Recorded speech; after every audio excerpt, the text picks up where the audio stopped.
नमस्कार दोस्तों, शर्मा एजुकेशन में आप सभी का स्वागत है। आज हम हिंदी साहित्य के महान कवि सूरदास जी के बारे में चर्चा करते हैं।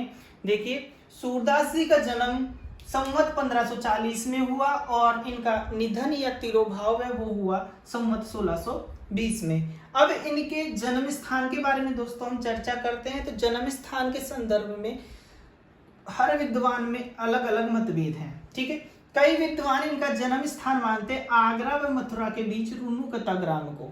ठीक है, और कई विद्वान इनका जो जन्म स्थान है वो मानते हैं दिल्ली के निकट सिही ग्राम को। ठीक है दोस्तों, अब बात आते हैं इनके पिताजी के। तो इनका पिताजी का नाम था रामदास और इन्हें ब्राह्मण जाति का बताया जाता है। तो ब्राह्मण जाति के संदर्भ में भी मतभेद है। वार्ता साहित्य और भक्तमाल के अनुसार इन्हें सारस्वत ब्राह्मण कहा गया है। ठीक है दोस्तों, सारस्वत ब्राह्मण कहा गया है। और इन्हीं की एक रचना है साहित्य लहरी। साहित्य लहरी में इन्हें पृथ्वीराज के जो राजा थे उनके राजकवि चंद्रबरदाई का वंशज ब्रह्मभट्ट बताया गया है। ठीक है, अब इनके गुरु के संदर्भ में बात करें तो इनके गुरु थे आचार्य वल्लभ।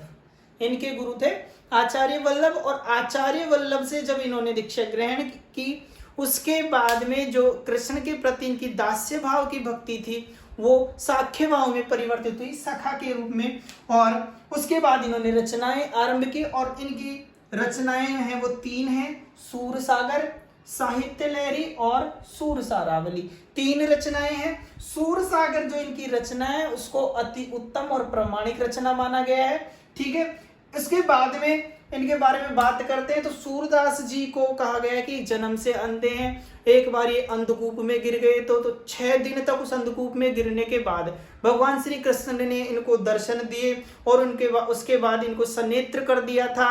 फिर इन्होंने कहा था कि जिन नेत्रों से मैंने आपके प्रभु के दर्शन कर लिए उन नेत्रों से मैं इस संसार को देखना नहीं चाहता। ये कहाँ की वदंतियां हैं दोस्तों, कहाँ तक की कहते हैं ये कोई पता नहीं, लेकिन ये इनकी 3 रचनाएं हैं। तीनों रचनाओं में से सबसे प्रामाणिक और अति उत्तम रचना सूरसागर है।